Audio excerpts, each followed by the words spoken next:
Hello, good morning, good afternoon, good night. This is Rihanna, and welcome to Black Mental Health Matters Show, where we engage in conversation to deepen our learning about mental health challenges that are impacting the global Black community.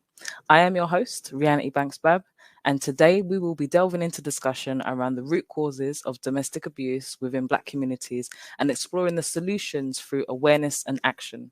Bear with me as I play you our introductory video, and I will introduce our guests shortly. Thank you very much.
Hello. Thank you very much. Apologies for that. My name is Rihanna. For those of you that didn't catch that introduction, I am Rihanna Ebanks-Bab from Black Mental Health Matters. And this week's show, we will be discussing the root causes of domestic abuse and looking at some of the solutions and awareness and actions that we can be doing to understand how best we can support the global Black community. I'll be joined by three special guests that will provide both professional and personal insight. And one of our first guests, who I'll introduce now, is Carleen Andel. She is a domestic abuse charity director. So, without further ado, Carleen, please come forth and introduce yourself to our guests. Hello, everybody. As Rihanna said, I am one of the directors for a domestic abuse charity. The charity does provide sessions for people who are in domestic abusive relationships or have recently left domestic abusive relationships to find out about different factors and characteristics from abusers. We also support children and also people in the LGBTQ community, as well as offering service to men that have also been in domestic abusive relationships as well. Amazing. Thank you, and pleasure to have you here. Next up, we have Louisette, and Louisette is a certified fitness instructor and a psychology and public policy student. And I will bring forth Louisette to the stage. Welcome, Louisette, and please introduce yourself to our guests and our viewers. Hello. Again, my name is Louisette St. Ford. I'm a certified fitness instructor for about 10 years now. I'm currently majoring in public policy and psychology. I'm also a musician, and I've been a caregiver to a parent with schizophrenia for over 10 years now. So I do have experience within mental health, and this is a part of the reason why I decided to major in that and be able to get into spaces where policy could delve more deeper into that and make some influence and change, because it is a serious topic. Mm-hmm. Thank you. And for those of you wondering why we can't see Louisette's physical face, that she's just having some technical issues, but she's here, she's present, and she'll be definitely joining us in this very important discussion. So our last and final guest is Daniel, who is the founder and managing director of Voice of Restoration International. He's also an author and a teacher by training, and he's also going to bring forward some lived experience of mental health. So again, without further ado, welcome Daniel to Black Mental Health Matters. Please introduce yourself to our guests and our viewers. Hello, viewers. I want to say good evening for those who are in African setting here, because I'm in Kampala and it's 5 p.m. Local time here. And I'm sure it's morning in other parts of the world. I want to say this day, Saturday, the 5th of November, I am grateful to be part of the show tonight.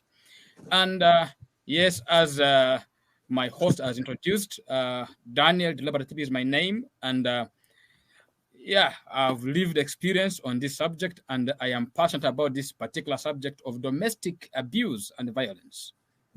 It's good to have every one of you on show. Thank you.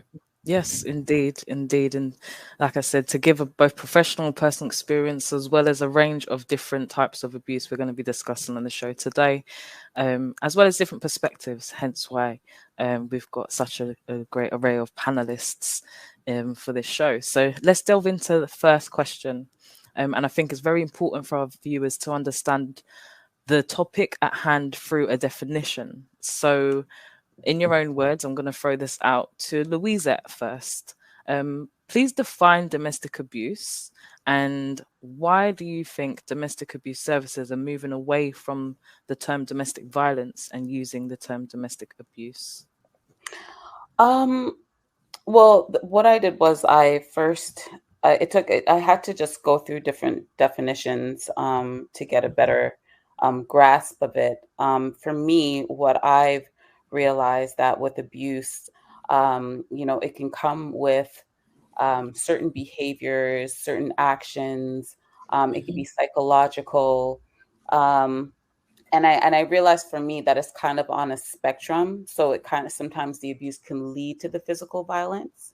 So I feel like, to me, I feel like both are very much the same, but it's just the movement from one side of the spectrum to the other, if that makes sense.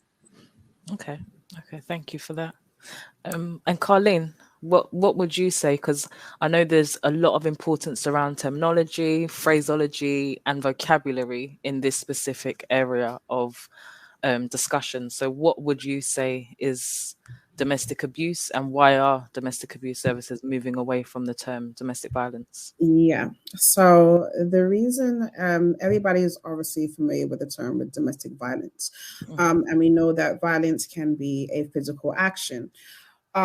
What has been happening is that there has been a lot of abusive situations that people hasn't classified as abuse because it wasn't physical.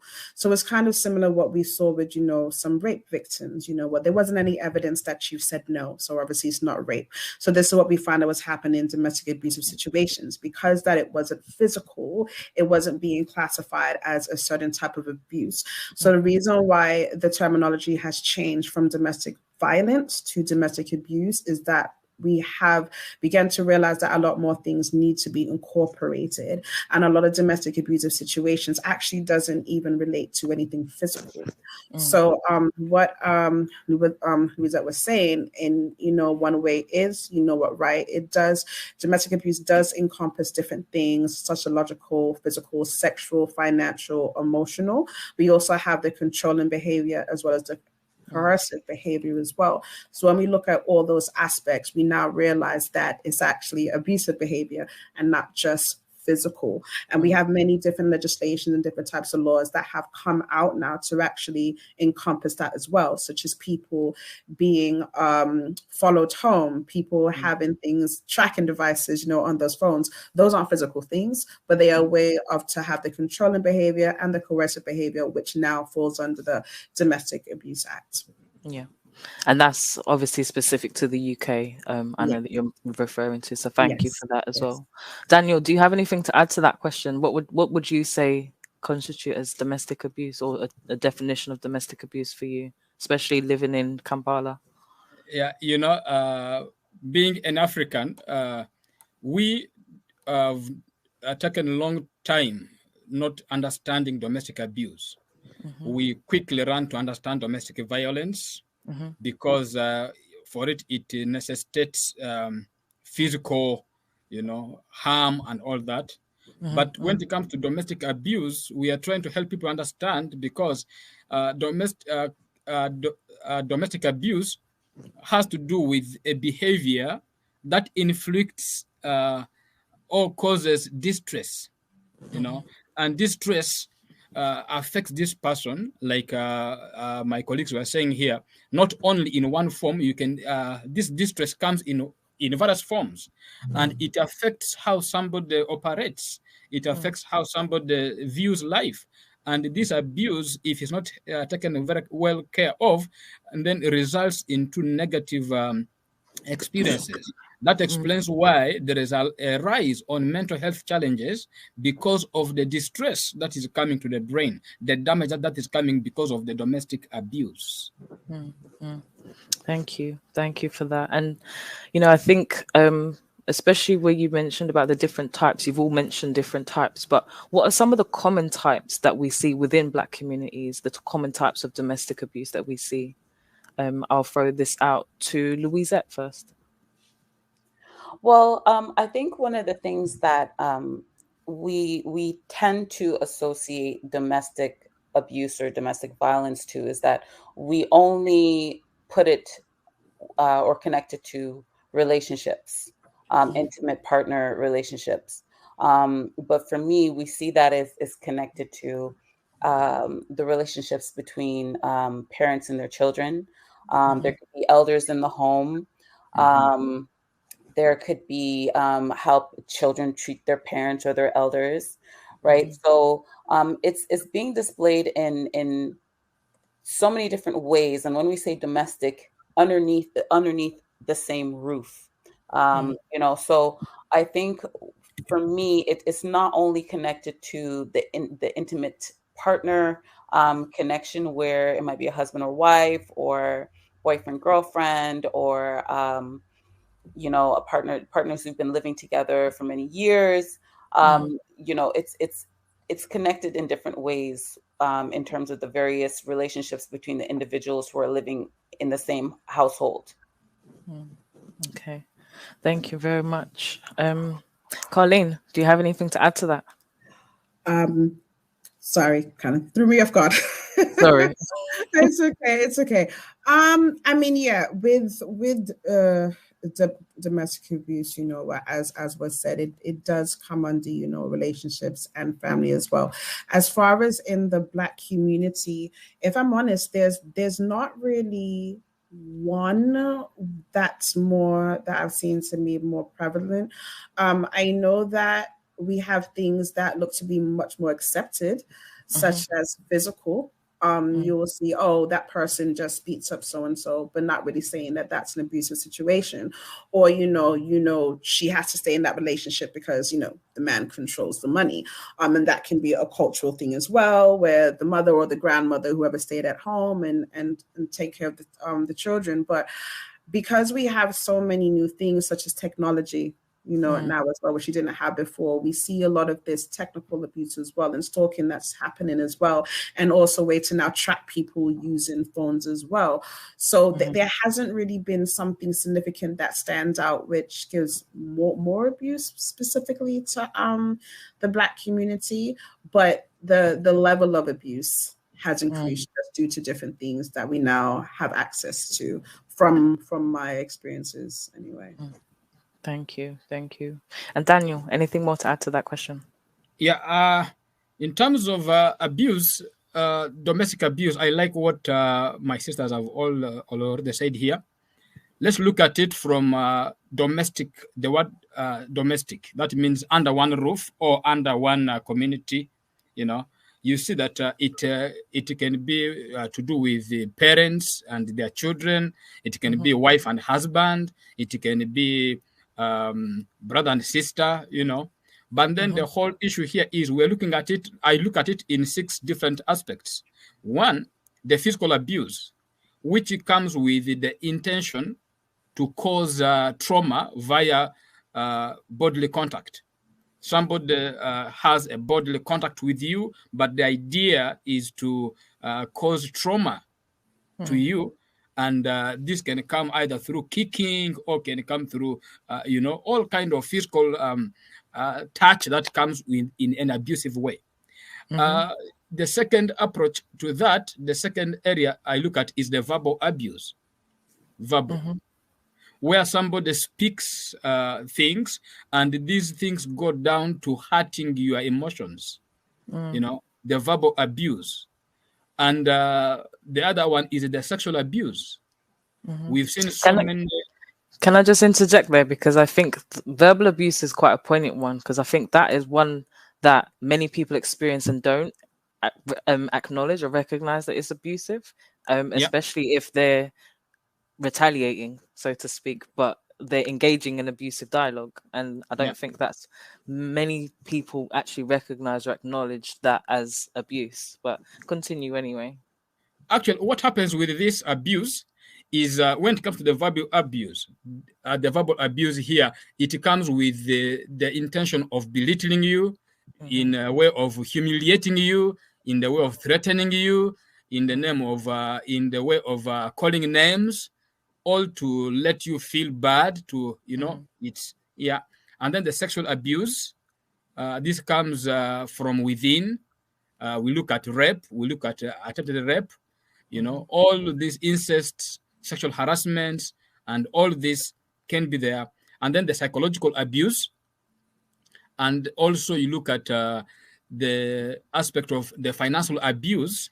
Actually, the financial abuse is one thing which is causing a lot of distress in families. That's why so many marriages are collapsing. So many relationships are breaking. Why? Because one person is controlling using money. You know, the financial abuse is also one particular area that people struggle with. The cultural abuse. My sister Colin talked about it already. The cultural abuse. And then you look at it from the various perspectives, and indeed it is wide.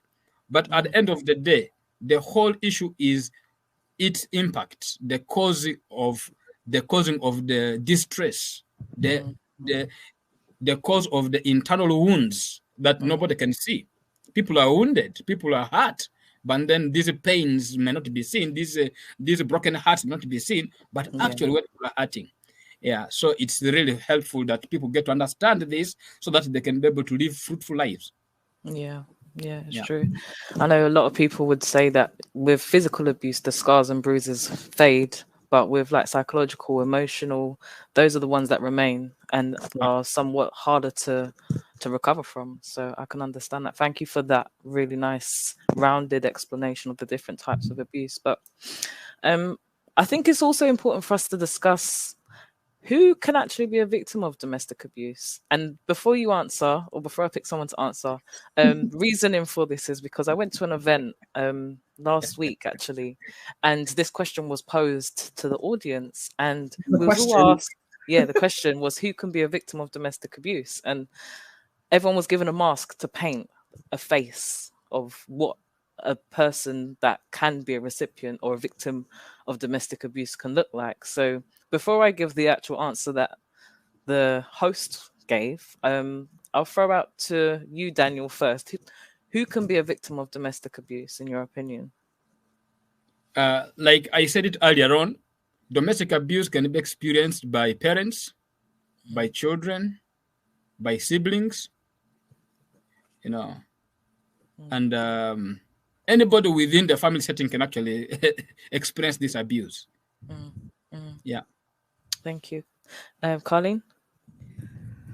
I would have phrased the question, who cannot be affected by domestic, abuse? I mean, it's kind of like what, Daniel said, domestic means anybody within the family, anybody relating to the home or the household. So that means everybody, which is why we know when I do my session, with healthy relationships, for example, I make sure that, what people, when I speak about relationships, I mean family as well, because that does encompass a type of relationship. So it's exactly what Daniel said, anybody that fits under that whole family or household bracket. Yeah, thank you. And Louisa, anything more to add to that one?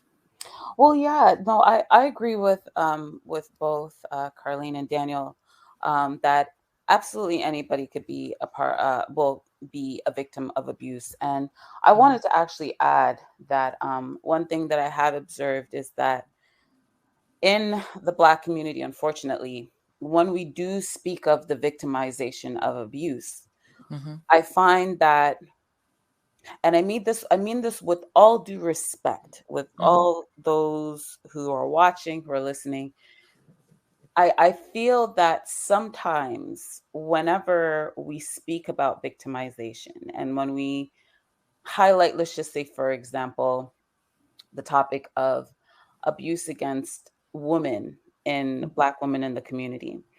I have said this to many people. I always find there's a pushback. There's a pushback, like, oh, well, men could be abused too. Black men are abused too.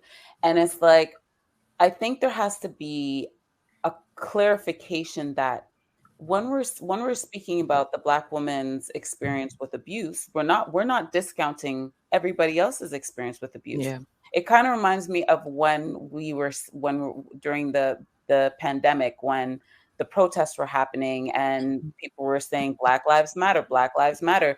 There was this pushback of, well, all lives matter, blue lives matter, the gray lives matter, dogs lives matter. Like, it was very dark closet. I gotta use that one. Yeah, right. Yeah. So I think there has to be, the reason why I brought that up is because unfortunately within the Black community, I know, like, I'm in the Americas, like I'm in Canada, I see that the numbers in Canada is similar to what's in the States and in the Caribbean. I'm not too sure how it is in the continent of Africa and Europe, but I know in the American continent, single parent homes are usually driven by the mothers. So when the topic of, Black femicide arises or abuse against Black women, the pushback is disturbing because, again, we're not saying that the children aren't being abused. We're not saying elders aren't being abused. We're not saying the men aren't being abused. We're speaking about the mothers, because that tends to be at such a rate that if these women are being abused and they're the ones leading the homes, if they're broken, that's going to trickle down to the children. That leaves a door open for this woman to continue to entertain partners that will continue to abuse her in some way. So I just wanted to add that there because, again, obviously everybody can be a victim, but I just wanted to, let viewers know that when we speak about abuse, or if we're highlighting a certain person, or especially Black women, we're not discounting the experience of Black men. Yeah. Thank you for that. So I'm going to move on to the next one. And I think where we speak about, obviously the topic is about root causes, and this might be a bit of a generalization when we say Black communities, but I'll kind of throw it as a two-pronged question. What is the problem and issue when we generalize, when we say Black communities, first of all, and what are some of the root causes? So I'm going to start with you, Daniel, on this question. Yeah.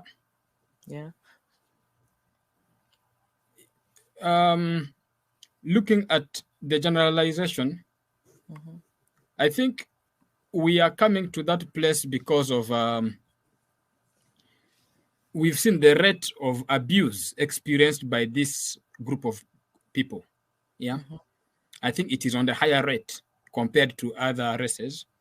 We're not trying to be racists, but we're just trying to look at and observe the trend of events, how things are happening in this kind of community, and vis-a-vis this other kind of community.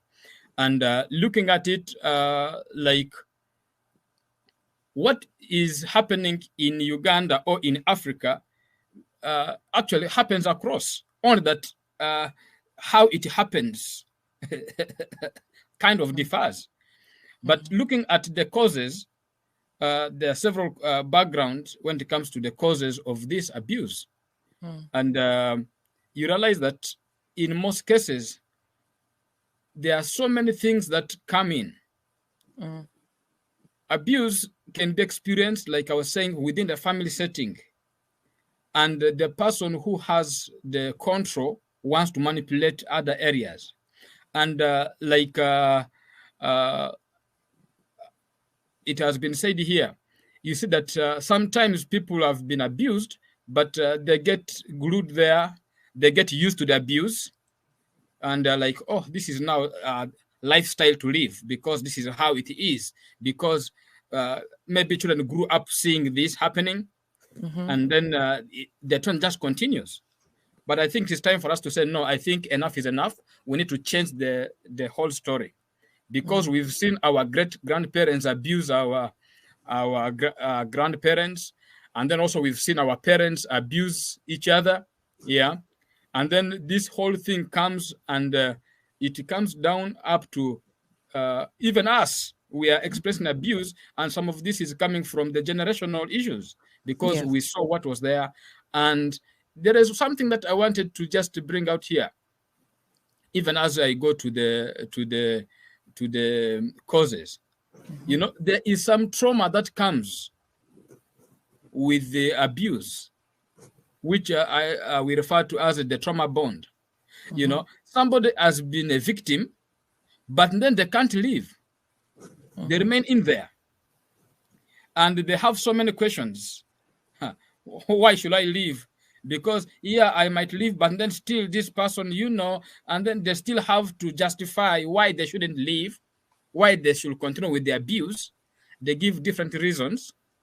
But actually, when they are in pain, when they're actually struggling, and they are there, others will tell you, if it wasn't for this, I will have gone. If it wasn't for this, I will have done this. But bottom line is, abuse is traumatic, and the victims experience these traumatic experiences, and it affects their mental health. And this damages the brain. And if this is not helped, and then the cycle continues. That explains why you see people are living in generational traumas. You know, not that they are living in that generational trauma because they have experienced the trauma themselves, but they are now living through the history of how things were happening then, and how things happened, and how things are happening now, and the whole thing continues. But my call tonight is that, please, anybody who has experienced or who is experiencing this, please seek for help. Seek for help. Help is available. Now, coming to the causes, I will just highlight a few so that my colleagues can also add on. One is mental health problems, the mental problems, you know. So somebody who has ever had a mental breakdown, there are times the way they speak, they are violent, their words are harsh, you know, they can manipulate here and there because of their mental health conditions. Yeah. So that is an issue. Number two, poverty and unemployment. Where there is a poverty and unemployment, we normally say here that when poverty comes through the door, love will jump through the window. You know, and where there is financial distress, where there is financial stress and all that, and there's joblessness, definitely that environment will definitely be hostile. There will be abuse. Education is also something to do with it, because where abuse has been experienced more, it is because of the level of awareness. You know, education gives you some level of awareness. But then when the education level is not very high, then you may not be able to know. That's why people will be able to live with their abuse, because they don't know that actually it is being abused. You know, so that is also an issue. Young parents, people who are young parents, like even me, when we are still having our toddlers, You know, there are things that I kept learning along the way. There are frustrations, there is anger, there is aggression that comes, even there is depression that comes along there. Because you're young parents, you are trying to learn, you are trying to adjust to life, you are trying to adjust to babies, you are trying to adjust, so you begin to struggle here and there, you know. So along the way, there will be abuse. The relationship retention behavior. Yeah. And I think a lot of it goes down to not actually knowing how to have a healthy relationship as you're growing. Having that dynamic change so quickly can be a very big factor. But I know that's not true for all young parents, but definitely for many, knowing how to have healthy boundaries as well is a very big issue. So thank you for that. I'm going to pass over to one of the other guests to chime in on that as well. So Louisette, do you have anything to add? Thank you, Daniel. Thank you. Would you mind repeating the question for me? Daniel said a lot of really good stuff, so I want to make sure that I don't take from what he just said. I remember he said that earlier. He said, "Let's not." But how can we make sure that we don't, say the same thing? So it was basically around what is the issue of generalizing, and that was more off the back of what you said about you being based in America. Daniel's obviously based in Africa. Me and Carleen were based in the UK, but we have black communities in all of these different areas. So generalizing the phrase black community can be problematic in itself. So where do you see the issues within that? And then the other half of that question was around the root causes within those communities. Well, it's interesting because Daniel did point out that abuse is abuse, right? Because it's causing a trauma. Is causing the problem or the result from whatever that abuse might be. It might be cultural. It might be a family in Uganda, or somewhere. I believe I was told that, please, nobody be offended by what I'm saying because I could be wrong. I believe that there are still child brides, I believe, in certain tribes in Nigeria. I could be wrong.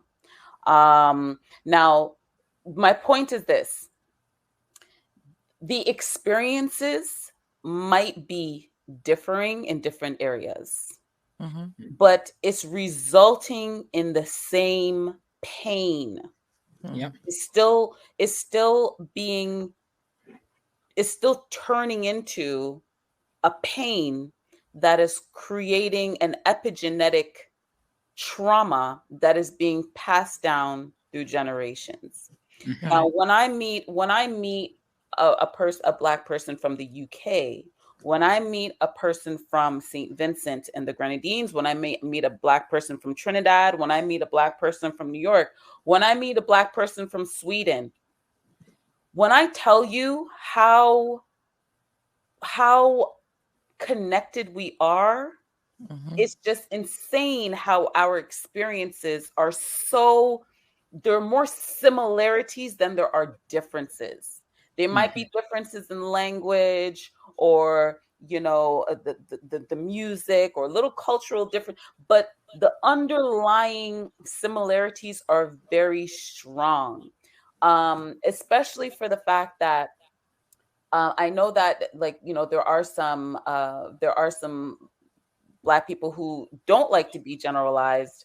But when we look at the fact that we all came out of a melting pot due to the transatlantic slave war, the transatlantic slave trade, we were literally transported everywhere. The slave masters were transporting a person from Haiti, taking them over to Louisiana. If they weren't working out in Louisiana, the slave master didn't like them over there, they would send them over to the UK. Sometimes they would ship them right back over to Barbados. It was a whole bunch of mixing. And we have to realize that the DNA inside of us is very strong. Now, in terms of how and why it could be problematic when we generalize, I personally feel that I've seen a lot to recognize that Black people have, or you melanated people have, an issue where sometimes we're too preoccupied with the stereotypes that come out of us discussing the traumas and what's causing the traumas. We're too preoccupied with, oh, well, if we speak about pedophilia happening in the Black community, the white media is going to take this and they're going to, if we talk about this abuse in the Black community, the white media is going to do this. If we talk about the Black women behaving this way, the white media is going to do that, or Black men doing that. Like, we're too preoccupied with what other people are thinking about us, and we're not turning inward, looking at the problem and really resolving it. We're too worried about our image. And I think that worrying about the image is still associated to the stereotypes placed out there by colonialism, imperialism.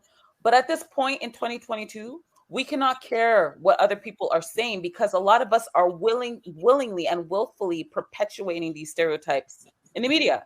We're perpetuating it openly.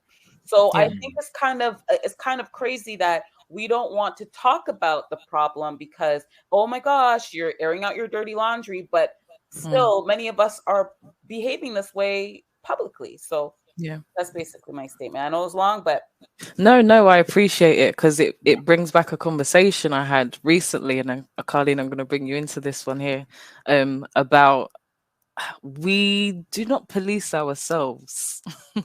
And a lot of the time we don't speak about a lot of these things that are going on within our own homes, within our own communities. And I'm sure we've all heard of the phrase, clean up your own house before you start pointing fingers. So the perpetuation aspect of what you were saying, that I can definitely agree. So Colin, any additional thoughts to what's been said here? Yeah. Right. So going back to the first question about the dangers of generalizing Black. I think it can be dangerous because I wouldn't kind of say Black community, I would kind of say cultures. There are different cultures within the Black community, and we know that there's a high prevalence of certain domestic abuse happening within certain communities. So if we look at Black people in general, you will have certain communities, so like the Somali community, where we have high FGM rates, okay? We also have female infanticide as well. We have forced marriages. All of that sits under the domestic abuse criteria. So you will see higher rates in those communities and cultures than you may see in other communities and cultures. So it would be wrong to say we have a high rate in the Black, people, when actually that's specific to maybe our particular culture. So that can be a danger of when we generalize, say this happens to all Black people and stuff like that. It's not. There's so many things going on that. So that was that bit of what I wanted to say. And then everything else was literally just going to be following on from what Daniel said, because you mentioned about, why does these things happen? We know that in the Black community, we don't talk about mental health a lot, as like Daniel said. It's so that person hence the reason for this platform. Yes. Oh, that person's crazy, or that person has issues, or, if you went in the West Indies, that person had no good. Well, okay, that, but how exactly are you helping? It's not. I think in certain communities as well, we don't look at mental health a certain way. We don't consider it as an issue that needs to be fixed. It's just that person. So we know anything that have stemmed from trauma going on into adulthood, it does have those effects. Same as substance misuse. Substance misuse from earlier on can lead to certain things. Is that leading on from mental health or due to mental health? Again, what Daniel said about financial issues, debt, low income, the desire and power to have control of another person. If we aren't treating our children a certain way, they then sometimes grow up, say, actually, I wasn't able to have my voice, or I wasn't able to have this control when I was growing up. Actually, now when I'm in a relationship, I'm going to have this power and control. So there's many, ways how this can be formulated. But one of the big issues that we do have in that community, hence, like you said, this platform, is that we don't speak about these things. It is considered to be a norm. So how many videos do we see, you know, on social media of some guy beating up, you know, some woman, and people are just taking out their phones to record it? Oh, you know, just what happens. Or a woman running down the street, again, oh, you know, she just running from the husband, you know how he is.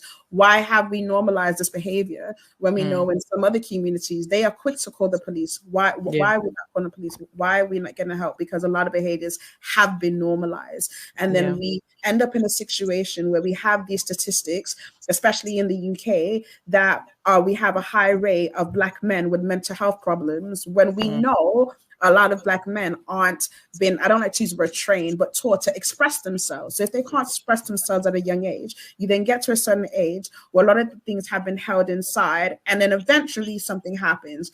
And now we end up in a mental health hospital. We're like, oh, they're treating our Black men a certain way. Why are we all leading as professionals? Why aren't we actually starting at home? So especially when we're raising our children, we're raising our Black boys. Stop telling our Black boys you're a man at 5 years old. You're putting too much pressure. Okay, that is a child. Adultification. Same as you know what that the daughter you have or the niece you have. Oh, you're such a grown little lady. No, that is a child.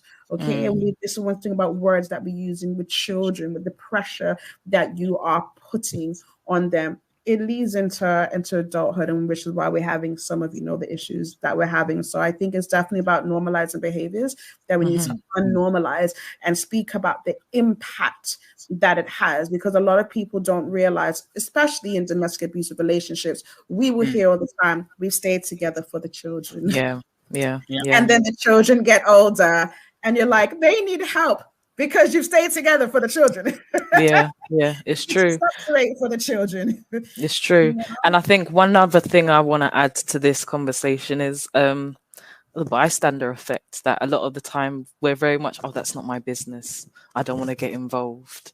And I think that in itself is a big issue. We should be able to step up, like you said, and support someone and not feel shy of actually getting that help for that person. I don't see why it is a thing of that's not my business. And I can say I grew up in a household that perpetuated those kind of ideas, keep yourself to yourself, but I'm getting to an age where it's like, well, no, that's not served me very well in my own situation. So if I hadn't had people that were brave to step out and actually help me, or help others that have been in that situation where I've been brave to step out and support, then how do we end these types of situations? You know? But I'm going to lead into my next question here around provision and protection. So I know in the UK, we've recently had a domestic abuse bill, and that has provided not only guidance for professionals, community services, but around terminology. We've mentioned around identification as well.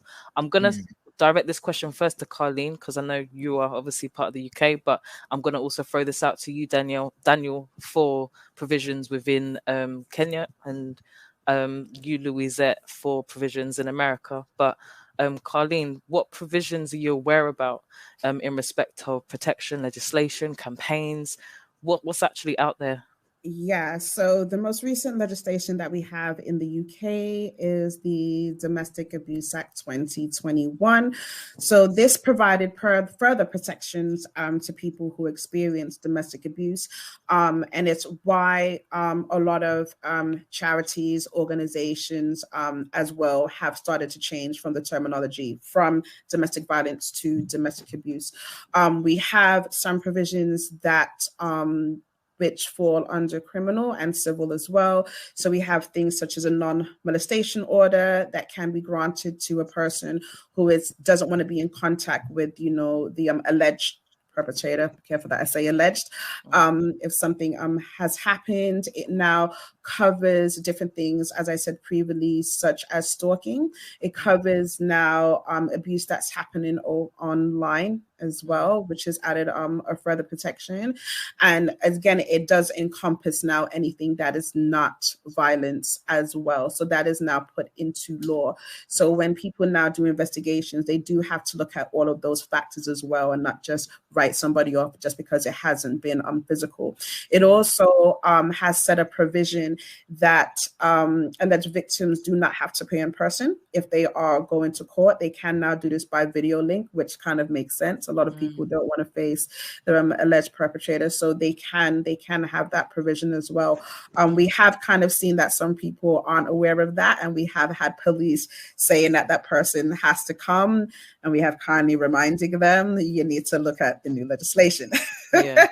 So that's been fun, as well as interesting about how much people still are having difficulties trying to get their head around it. But it takes time. It's also created a new offense as well, about strangulation as well, which was not previously covered. So strangulation used to be covered if somebody died. Now they have actually acknowledged that still falls under abuse, even if you haven't died. With that, it's also extended to revenge porn as well. Again, that wasn't covered. Again, we know what we're having a lot of sexting, which is going on, which I cover with my young people, which is an offense for young people because it can be considered as child pornography, which falls under a different legislation. But any revenge porn is actually covered by the Domestic Abuse Acts as well. It also covers for alleged perpetrators if they say, you know what, we was having sex and then she said no, or we was having rough sex and it went wrong, they can no longer use that as a defense. So be surprised to know a lot of people were using that as a defense and actually getting away. Getting away with it. She changed her mind. We was just at a park, So that has been covered as well. A part of this act as well, as far as provisions, a lot of councils or boroughs, it would be in the US, they also now have to have a person or a team that works on domestic abuse and raising awareness in that community. So for a contract that I do have for my other job as well, I'm that person that provides those awareness raising sessions to that local borough. So again, this is all under the act. There's so many things on this act, sorry. No, that's fine. But what I would like you to touch upon, because I'm going to jump to someone else briefly, but some of the awareness raising campaigns, because you just mentioned awareness raising, what is actually in place at the moment that you can tell our viewers about? So with the awareness raising, so my actual title for the awareness raising is around domestic abuse and sexual violence. I'm unsure sure why it was split, but that's the kind of awareness raising, and it's about informing people exactly what domestic abuse is, where they can actually get help from. What we have found as well is that you will have some people that won't leave abusive situation because they don't know where to get help and support from. And also if they're leaving, let's just say a household, they don't know how they're going to get housing. So it's actually another thing that the provision covers, that if somebody is fleeing domestic abuse, they can now actually apply under the Homelessness Act as well.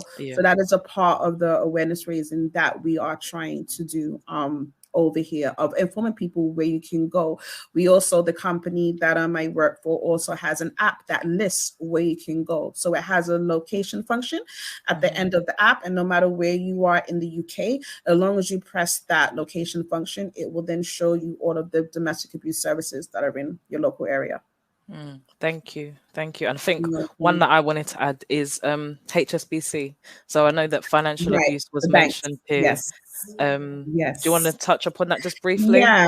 So briefly, again, the people that I work with, they have created partnerships with HSBC, and what they do is that anybody can now register to get a bank account if they don't have a fixed address. So again, if somebody is in a refuge or they're homeless, they can now approach the bank instead that they're working with a local provider, such as a charity that I work for, and we'll be able to support them to get that account. So it breaks down some of the barriers that people had before and struggling about why they wasn't able to leave or felt that they wasn't able to leave. So it covers a lot. The act covers a lot. But I think it's important as well, because especially that one, the HSBC initiative, I know HSBC is a global bank, so I don't know if this is something that they're applying in other countries. But if it is, amazing. Hence why I wanted to highlight that, because this is an international show. So if it is something people can access. unfortunately, because because the US hasn't changed their actual legislation yet. I know from my side, HSBC hasn't rolled that in the US yet. I know it's a new thing that they started along with who I'm working with, which has only, we have been in talks for this for about a year now, and it's only just starting to be advertised. So I think that they are trialing it here first, and they may bring it over to the US. But the US would need actually to get up to date with the legislation as well, because it's still being classified as domestic violence instead of domestic abuse. So I think probably when that changes, HSBC will start to roll out. But I have no clue. But it's not there at the moment, as far as I'm aware. Yeah, but thank you. It's worth having this information, because anyone that maybe has a HSBC bank or wants to advocate for this to be rolled out faster than they may have planned to before, maybe reach out to them and explain that this is what's happening in the UK. Is there anything that could be done here? Just some thoughts there. But I'm going to move over to Daniel. What are some of the provisions that you're aware of, the provisions and protections, I should say, in Kenya? Yeah, actually, I will begin with Uganda, where I am. And I also hear about other countries as well. One thing I know is here in Uganda and even in Kenya and other African countries, the focus is more on domestic violence than domestic abuse. Right. Yeah, so people are trying to now get to understand that there is domestic abuse. And it is now coming as a result of the mental health issues. Just here in Uganda, this year, there was a statistics that was brought out that said 14 million Ugandans are mentally ill. And actually, when we had a meeting with the Minister of Health and the Mental Health Uganda and other partners who are involved in mental health, we actually saw that the numbers might actually be bigger than that. Right. Because, the numbers are huge. And then that's just what's reported. Yeah. So then when we begin to break down some of these causes of these mental health issues, that's when we are now discovering that actually there is domestic abuse, which is actually fueling most of these mental health challenges.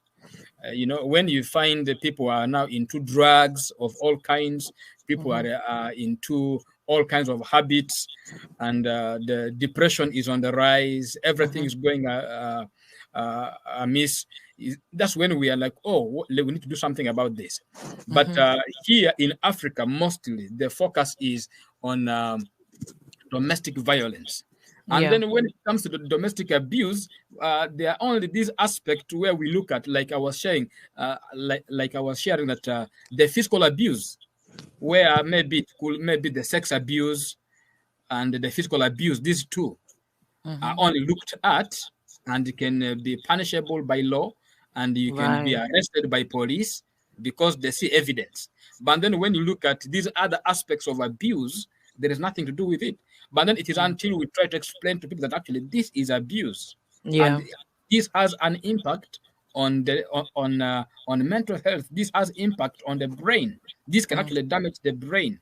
And that's when people are beginning to appreciate that, I think we need to push this. I know there are so many service providers, but most of them, their focus is on gender-based violence and also domestic violence.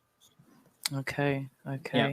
And are there any awareness-raising campaigns that you are aware of that you can highlight on this show today?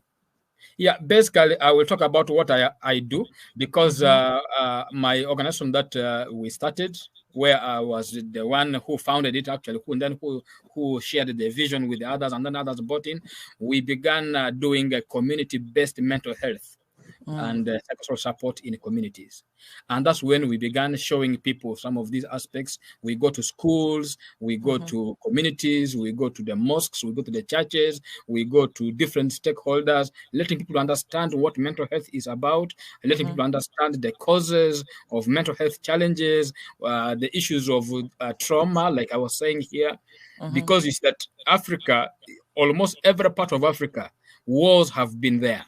And there are people who are recovering from wars, and then that trauma has been taken through. Even here, Uganda is the largest host for refugees I think in the whole of East African region.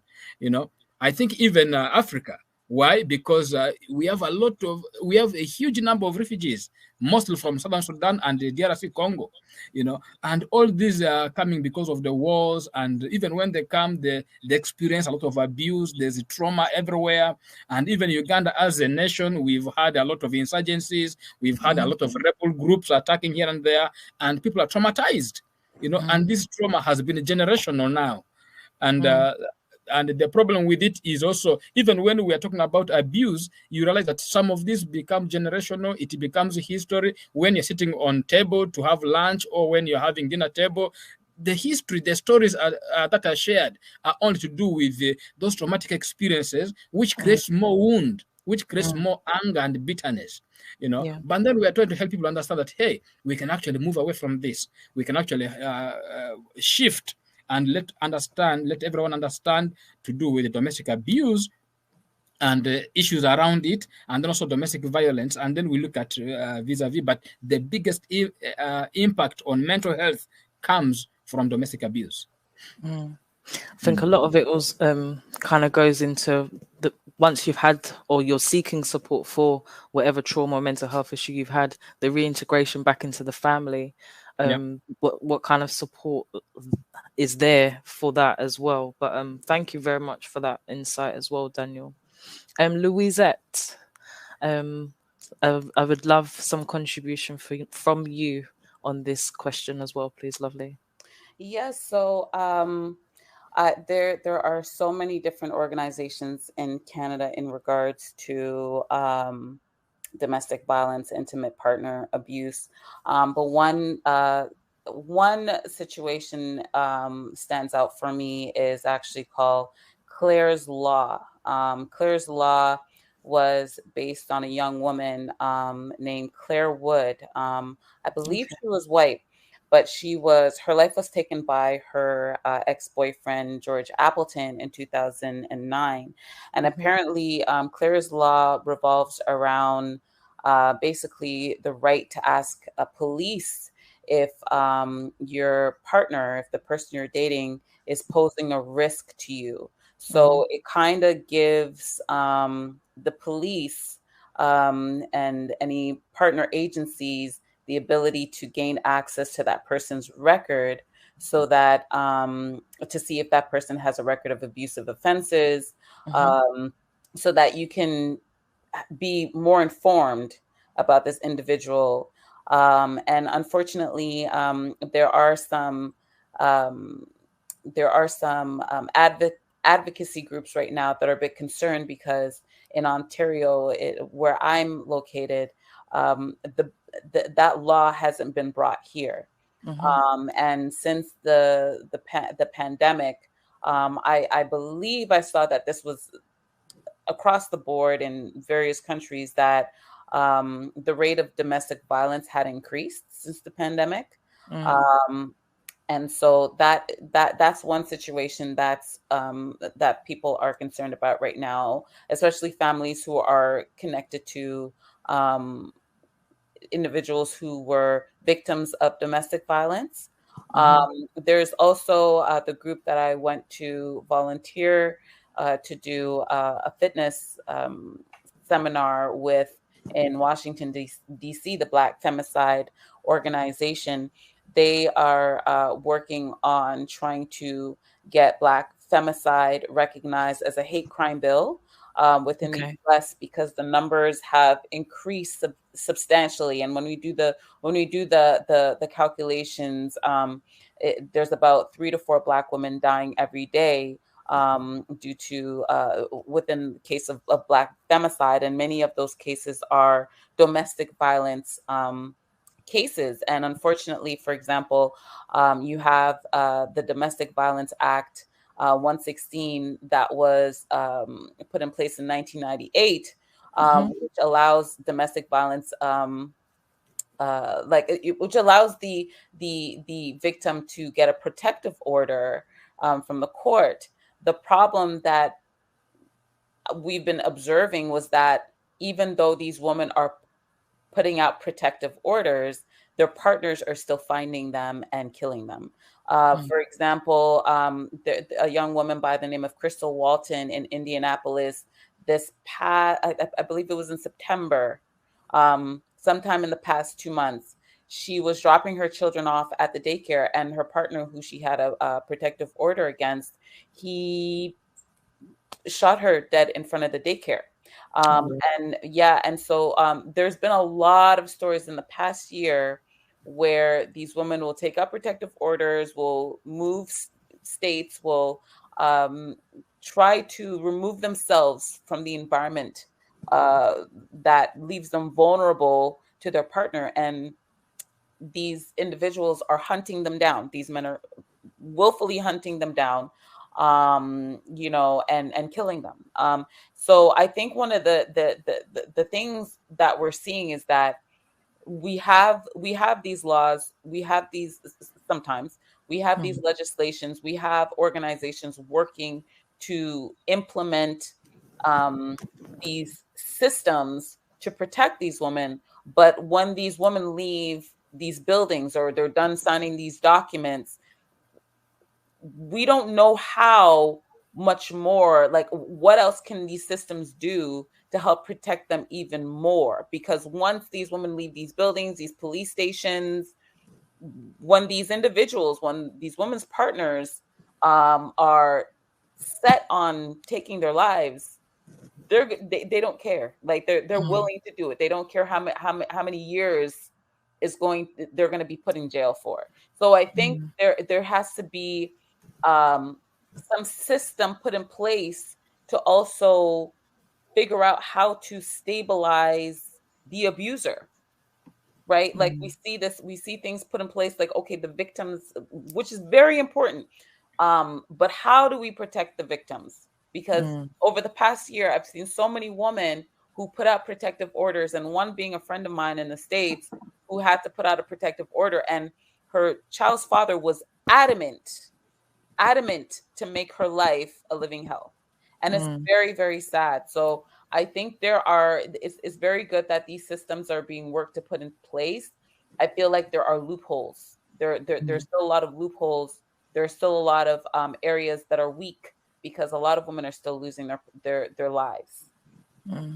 Yeah, thank you for that. And that kind of sparked a memory of a culturally appropriate service that and a campaign that has been going on in the UK for a while called Valerie's Law. And that was following the murder of a woman called Valerie. I can't remember her last name, but she was a Black woman. She had gone to the police several times about her partner, and either they didn't believe her or they just logged it and did nothing.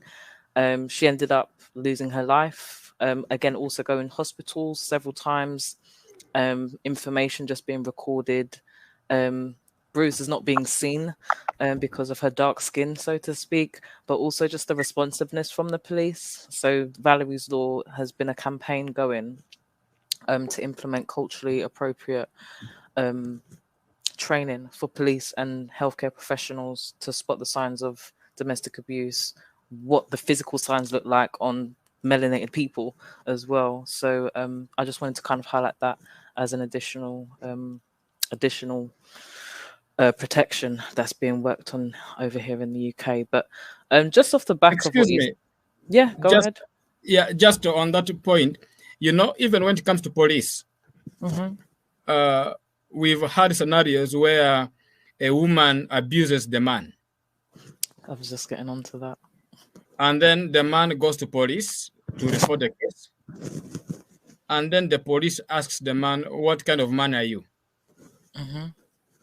We're also coming from a place where even these police, some of them are still very traditional and cultural. So they still look at their cultures and look at things from that perspective. Even and because of that also now, actually there are so many men who are abused out there, but then they can't open up because of fear of stigma. And besides, a true African child is raised that you don't have to share your emotions like a woman. You be a man and do every pain like a man. So don't talk, don't open up. So by the time a man is to the wall, that's when we see the man trying to defend himself, go into self-defense. And in the process, we see a lot of chaos. That explains why you see a lot of black men in crime. We see a lot of black men commit suicide. Actually, in Africa, more men are committing suicide than women. I don't know how it is in the US. I think it's a global statistic, to be fair. But Yeah. more men are actually committing suicide. More men are actually drug addicts. More men are actually serial womanizers. More men. Why? Because they are trying to, manage, but in the wrong way. But we need to still teach our police and even talk to the communities, create more awareness for everyone that domestic abuse actually exists. And doesn't matter whether it's for a man, whether for a woman, or for a child, or for, everybody needs to be taken care of. Otherwise, if it's not taken care of, then we'll have more of those murder cases that come up. Yeah, because people will take things for granted, and then people will be laughing at the man, and then, oh, why can't you be a man? So by the time a man wants to prove that he's a man, we are seeing a crime.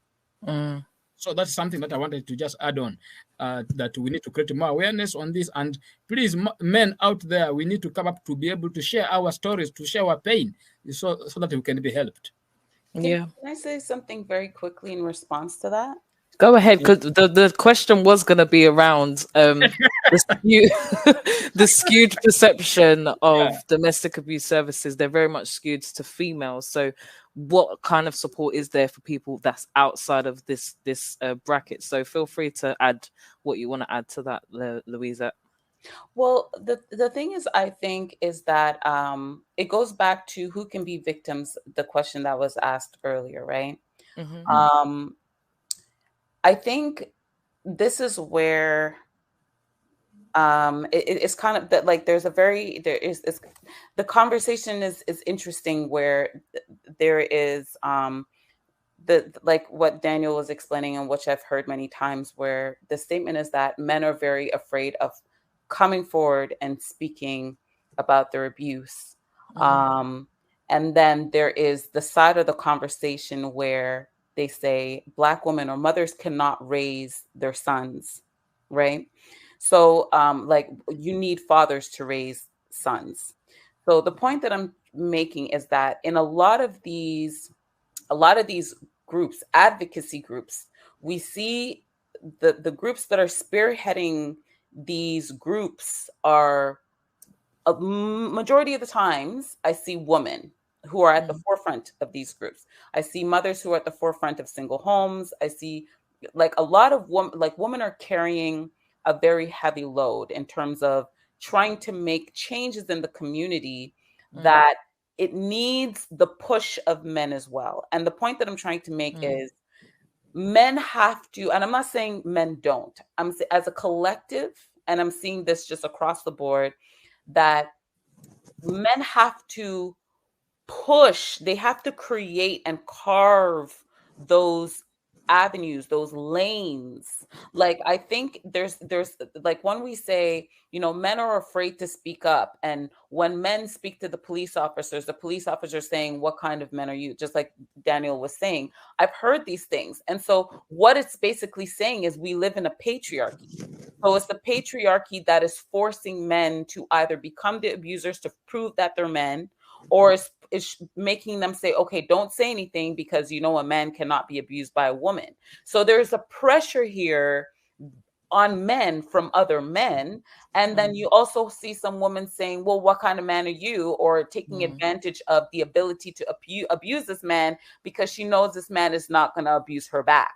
So I think there has to be a leader in this discussion of men who will take that reign and make it more regular.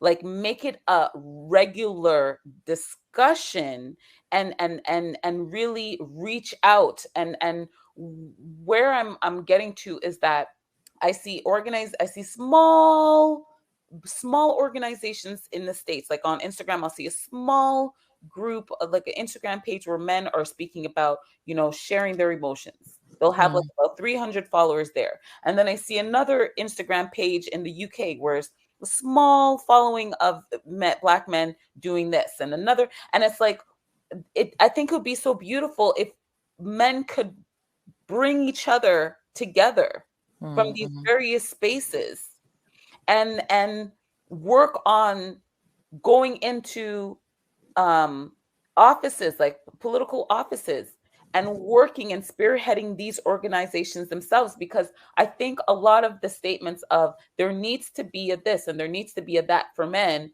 then it's something that men should do. Because I think what it does, it kind of throws some of that weight onto women to try to figure out that solution to some degree. It's kind of passive in a way, because then it's like, well, who's going to do it if it's being stated? Who's like, why isn't it being done? And that's where my point is, because we know that men are also victims of these issues. But what are the names of the organizations that are dealing with this for men? Whose names and numbers can we reach out to? I could put off a list, like you said, of organizations that deal with abuse, but a lot of those victims are women. So like, who am I making sense? Like, I feel like, absolutely. I feel like because there's such a fear of the ego and the image of a man, that a lot of men are kind of afraid to even spearhead it. I don't know. Probably I'm wrong. Potentially. No, but you've made some very, very valid points, Louisette. Colleen, do you have anything to add to that? You're on mute, by the way. I was just doing the yes. You do have a lot of organizations that, are targeted, to women. I mean, one of the biggest charities, that we have here in the UK for domestic violence. You're absolutely correct. Thank you.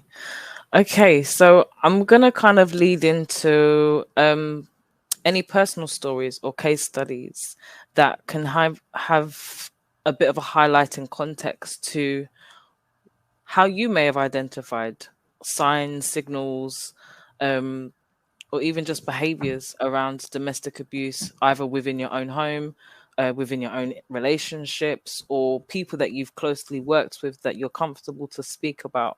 And Daniel, I'm going to bring you into this because I know you've mentioned that you have lived experience with domestic abuse. So would you feel comfortable to share your story?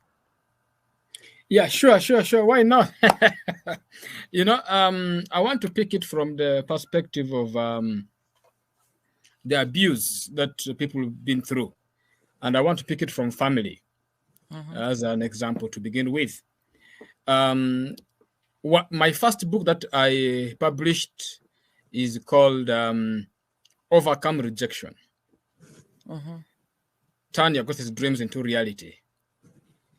That's my first book because, rejection is one area that people don't understand exists. Sometimes others know that it exists, but then they say it is normal. But actually, when it is not normal, because it affects somebody's life, it affects somebody's mental health. And if you look at so many people who have gone crazy, they do so because of that feeling of abandonment, because of the feeling that they are not good enough, why they are maybe rejected, maybe why they are not loved and cared for, yet they deserve to be the best of who they really are. And having lived that experience through rejections from childhood, through school, through place of work, it becomes obvious that in most cases, this abuse brings into that perspective that, I think I'm not loved here. I think I'm not liked here. I think I'm not wanted here. And in most cases, this comes within relationships. So you can see that where the partner continuously and consistently keeps belittling and making them feel worthless, calling very degrading names, putting them down instead of building them up. I'm sure many young ladies from UK and even the US and all that, even here in Africa, have asked these questions or could have heard of the questions, say, why can't you be like other men? And then the question is, what do other men do? Yet we come from different backgrounds. Why can't you be like other people? Why can't it be like this? So somebody intentionally tries to humiliate you, So that situation puts you in a place of embarrassment, and it affects how you even see yourself, because before you know it, you can even lose self-esteem. Your self-esteem gets low, and then you get into a place of doubt and gaslighting. And you're like, okay, I think I am to blame. Then you begin to look for every excuse to blame yourself. So okay, I'm sorry, it's my fault. Even when it is not your fault, but just because you want to still keep there, and then the other person keeps manipulating things around to make you feel invalidated, and you feel really down, and this affects everything around you. And in perspective from relationships, by the way, what I didn't tell you that I had to go through 8 heartbreaks, 8 failed relationships. Oh gosh. 8 times, one at a time. Finally, by the grace of God, I am now a very married man. But after 8 failed relationships, and in most of these failed attempts, actually many of them were from abusive backgrounds, because of the abuse in the relationships, because of the issues that come in there. And coming to the place of work, place of work also has a lot of issues here. You can see that in the place of work environment, a lot of things happen. And even me too, I've been there, where there is a consistent criticism over invalid claims. Like here in Africa, we have this saying that if you are hated in a community, you can be accused of raising dust when you accidentally step in a pool of water. Okay. You step in a pool of water, but then you will be accused of raising dust. So you will be blamed, blaming issues on a specific person, blaming this and that, treating people differently, And before you know it, things are just going out of hand. That's why here in Africa, I don't know other continents, so many people end up with the depression. So many people end up actually resigning from work. People end up resigning. They're like, you know what? I cannot take this anymore. Because of the abuse they actually go through.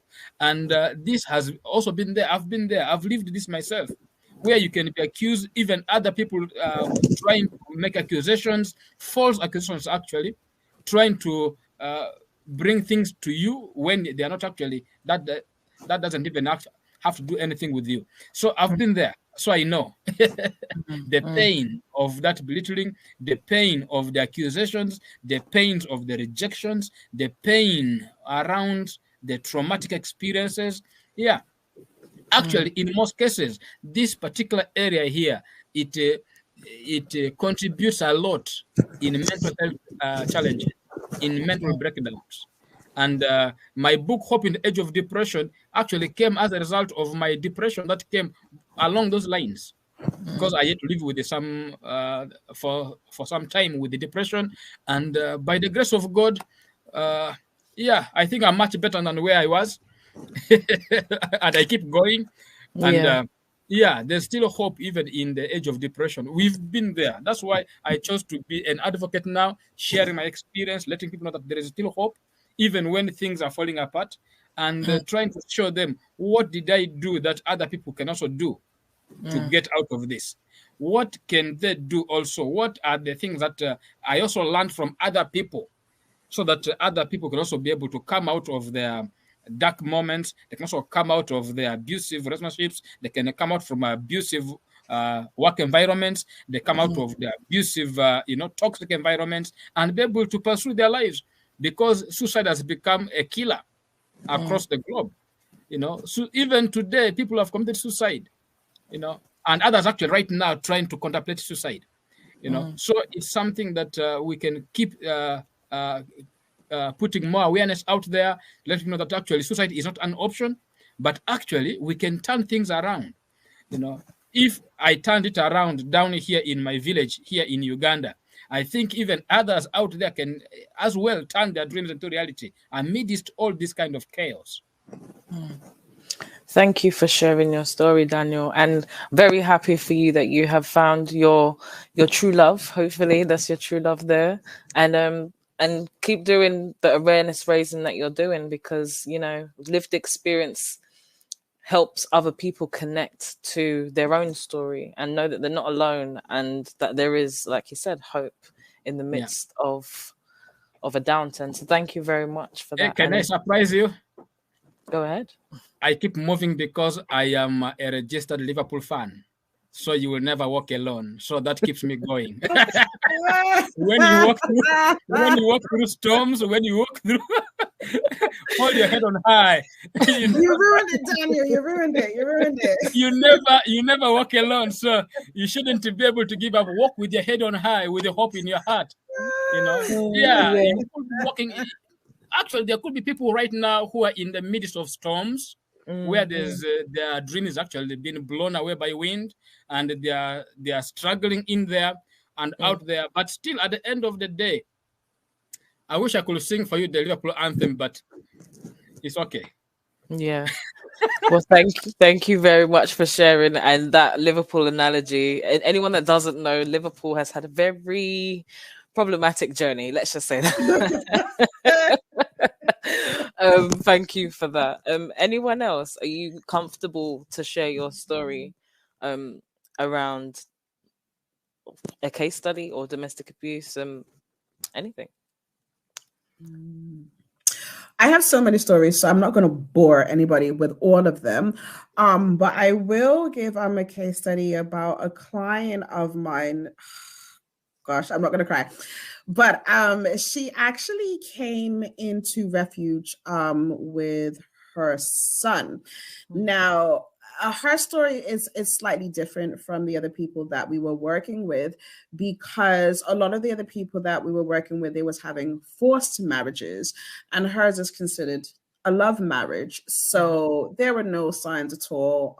When she met this guy, they got married, they used to travel together, all types of stuff. They then had a baby was baptized, everything was great. And then all of a sudden, his behavior changed. He started calling her names, said she was stupid, how it goes, saying all these things. And eventually she did have to flee. I think at one time he strangled her, pushed her to the ground, all types of things, and she needs to flee with her son. She struggled when she first came to refuge, because again, she was looking at her counterpart saying, I shouldn't be here. Like, I'm not like the rest of them. Like, I loved him. He loved me. This wasn't forced. And she really, really struggled. And when I used to do the awareness sessions with her, which I do with most of my clients, I always say that I'm coming from not just a professional place, but a personal place as well. I always say I'm also a domestic abuse victim as well. I've kind of come through it. This is why I'm here sharing my story. And they're like, oh, Carly. And I'm like, stop. So, she kind of really struggled. But the reason of why I mentioned her, because she was, even though she struggled and she thought that she didn't belong, she really got on her feet. She was able to go and start doing courses while she was in the refuge. She was then able to provide, advice to the other ladies that was in the refuge as well. If I was there working late, she would come down and bring me food. She was so lovely. But the reason why I bring her up is because just before she left the refuge, she ended up finding a job working with a domestic abuse charity. Amazing. So I remember she came down, she was like, look at my email, read it. I'm like, it is 9:00 at night. And I was like, oh my my gosh. So it was just so pleasing to see that somebody didn't just come into refuge, came in a certain state, was able to grow, was able to utilize the resources that was giving her. She felt so open speaking, to us as well. To now, she's actually going to be helping other people, and she's getting paid for it, as well. And I mean, she even got me my Queen Carlene cup as well, so that helps. So she's one of the cases that I would definitely remember, because you can see the turnaround that can happen, and which we tell people, don't kind of look at other people, because some people can, I don't want to say bounce back, but can heal and do things in maybe a certain amount of time, and it may take a little bit longer. It doesn't matter. Everybody processes the trauma, differently, which is why I also tell people, give people the choice on whether they want to be a domestic abuse victim or domestic abuse survivor. People may be in their different journeys, as well. We've had conversations. I say I still struggle with certain things at time, so I say I'm still in victim mode, because I was still trying to knock you out sometimes. But everybody's at a different journey with them. But I just think it's so important to share, these stories, these experiences. It definitely gives people encouragement, which is what I do in my sessions. I always show a video to show this is happening to so many people. You're not alone. And just encouraging people, as we said before, especially men, to keep on sharing, give that encouragement, give that support, know that you are not alone. And if you have a story, share it. So I'll just share that one with my 500 million ones. I appreciate that. And, it's very true what you say, that, allow people the choice of whether they are a victim or a survivor, because I can honestly say, for me, I didn't realize that I was a victim.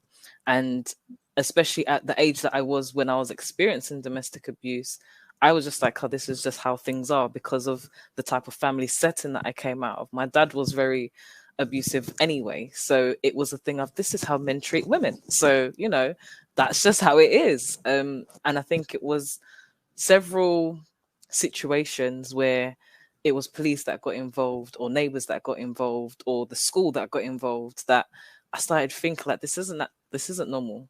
This isn't normal. And, it's taken me a very long time to get to a point where I can say loud that I am a survivor. But at the same time, I have resorted back to that victim mentality where, for example, there's a situation that involves my child where I might need to speak to the previous perpetrator. And it's like, I resort back to that victim mode mindset. Or there's times where I'm going to speak about this as well. Carlene introduced me to the thrivership model, which I really like, not just the sound of, but the essence of. But you feel that you're at a point where you're thriving, you're at the best point in your life that you can be, but then you can transition between all three stages: the victim, the survivor, and the thriver. So I really appreciate that story, as well as you introducing me to that model. So thank you. Louisette, do you have anything to add before I move over to the next question? Yeah, I do actually have there are so many stories of intimate partner abuse that I can go through, but there's one in particular that really stood out to me, and I think that's the reason why recently, since seeing the increase of the Black femicide rate has been so triggering. I say triggering not in a negative way, but just in a way that it made me realize just how vulnerable people are in relationships, put it that way. There was when I a few years ago, I used to braid hair. Like, that was just one of my side hustles. I would do hair for everybody in the community, everybody.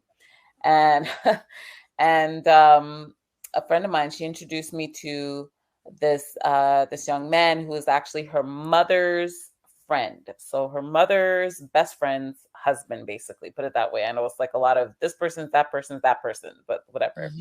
But anyhow, I used to braid his hair, and I learned a bit about him. He was married, and I believe he was saying, or I don't know if he was saying it or I just heard through the grapevine, that he wasn't very happy in his relationship, something along those lines. But he was always very kind to me, always very respectful, very kind to my mom. He had even given me a Mary J. Blige CD as a gift because I guess the conversations we would have, it would help him to, sometimes you have a conversation with people and you're just dropping jewels. So it's like, it's really affecting how they're thinking about things, is probably putting things into perspective. Because I'm a nerd. Like I love to read. I've always loved to read. I always love reading things that are strange, different, strange meaning, like conspiracy theorist type things, but it's forcing you to think outside of the box. So we'd have these conversations, and there was a point in time where I hadn't seen him for a while. But there was one time he came, and I remember he was really sad. I was braiding his hair. He just seemed really sad, and I couldn't understand why. I just made it out to think that, okay, it had to do with his relationship or probably where he was in life. So not too long after, I think probably about a year or so afterwards, I found out that he was dating a woman. And that woman, she had 4 children. So I guess he separated from his wife. I wasn't too sure if they had a divorce, but I believe from what I recall, they were separated. And then afterwards, I found out, someone called me and he said, so-and-so was killed today. I said, what do you mean he was killed? And she said, well, the woman he was seeing, I guess they were going through a breakup, and I found out that this woman actually, he threatened her. This is the same man who I was braiding his hair. I found that he threatened this woman because the woman, I guess, was trying to come out of the relationship with him. Somewhere along the line, it probably started getting toxic for her, or I don't know. I don't want to say the wrong thing, but apparently she had put a restraining order out on him. And not too long after, somehow they met up behind a mall and he shot her in the head. And that same day, I guess there was the police were trying to find him, and they found him up north, more north from where the mall was, where the woman's body was found. And there might have been some sort of back and forth with the police, and he ended up getting shot and killed. And he was actually shot in the head as well. So the thing is that really it kind of put me in a shock because I hadn't seen him for a while, and I know that God exists, because I feel like the Most High removes us from certain situations to protect us, because I feel like had I been still braiding his hair at that time, it would have created a bit of, I don't know what it would have, I think it would have created like a bit of a bias to be like, well, towards him. And by removing that, having that distance, it showed me that you never know who it is that's around you. You never know what could make a person snap. You never know what a person's capable of. All these things started going through my head because I said, what? This is what he did? No. And I see that all the time in the newspaper, where an individual takes another person's life, and you have people very much close to them who are just like, no, he could have never, or she could have never done this. But it's like, once pain and trauma, like Daniel spoke about, can really change a person to either accept certain levels of abuse or change them to become such an extreme abuser as a way to mask their vulnerabilities, that you just never know. You just never know what can come out of a person. And I know that even for myself, I was dating someone for about a year and a half, and he actually had a really tough childhood, and he was put in foster care by his parents, and his parents were on drugs. And he ended up luckily he went through a lot of craziness in the foster care system, but he ended up with the family that put him into basketball. So he was able to do athletics and he was able to travel around. But meeting him at that point in his life as an adult, those scars did not go away. And a lot of that pain started pouring into our relationship. And me being a person who I was a caregiver to my mom with schizophrenia, I also have traumas. And so I had to recognize my boundaries, because I said, the last thing I want is for this person to snap like the person who I met in the past, and this person, God forbid, does something, or we do something to each other that we cannot, and I'm not saying it came to that level of toxicity, but I'm saying you have to recognize that really small red flag. If you wait for that red flag to become a huge building in your face, it'll be way too late. So I think for me, it's recognizing that people are capable of anything. And I'm not saying everybody. I'm just saying you just never know. And that was basically my experience with that. Thank you. Thank you for sharing that. And I really appreciate it. Because this kind of leads nicely into my next question around, well, this will be my final question before we talk about some solutions. But from the perspective of a perpetrator, where do you think, I don't know how to word this correctly, but where do you think the abusive behaviors come from, or what determines the behavior and the actions that lead to someone becoming abusive? We may have covered a bit of it already, and I would appreciate if we kind of keep these answers kind of short, because I want us to spend a bit more time on the solutions. But where do you think the mindset, the behaviors of the perpetrator, the abuser, comes from? So I'm going to start off first of all with Colleen. Okay, so yeah, as you kind of said, we've touched on it, before. I know myself and Daniel kind of had similar responses about why somebody can probably, be a perpetrator. So I know that we both spoke about, previous trauma, or should I say previous undealt with trauma, substance misuse, mental health, financial issues, desire to have, power and control. For me, though, I'm mindful when we say, how can we help perpetrators, or, stuff like that, because even though I've kind of named all those things, and I know Daniel's named all those things as well, we know there are many people that have those things that do not turn to be abusive. Yeah. So I'm just kind of mindful when we say, solutions and how people turn to certain traders. It's like when we speak about mental health, there are like 15 to 20 factors of why people can develop mental health issues, but it doesn't necessarily mean that everybody that has those 15 to 20, factors will have mental health issues. So, yeah, I just really go back to trauma, things not being properly explained, also certain influences. I mean, one of the big things that I have at the moment, especially with some of my young people, is that there are certain behaviors that are normalized, which they are calling toxic, which there's not toxic, they are abusive. So again, we have perpetrators that are out there that don't even realize that they are perpetrators. Again, where there's so much things on social media with certain celebrities. For us that work in the field and know how to identify domestic abuse, a lot of people are saying, why is this getting promoted? This is not, a show. This is not entertainment. This is abuse. And I read some of the comments and I'm saying, yeah, I'm glad some people are saying it, while others are like, oh, that is just so funny. They're going to get their own show soon. No. So with perpetrators, it can be many different reasons for that. Thank you, Colleen.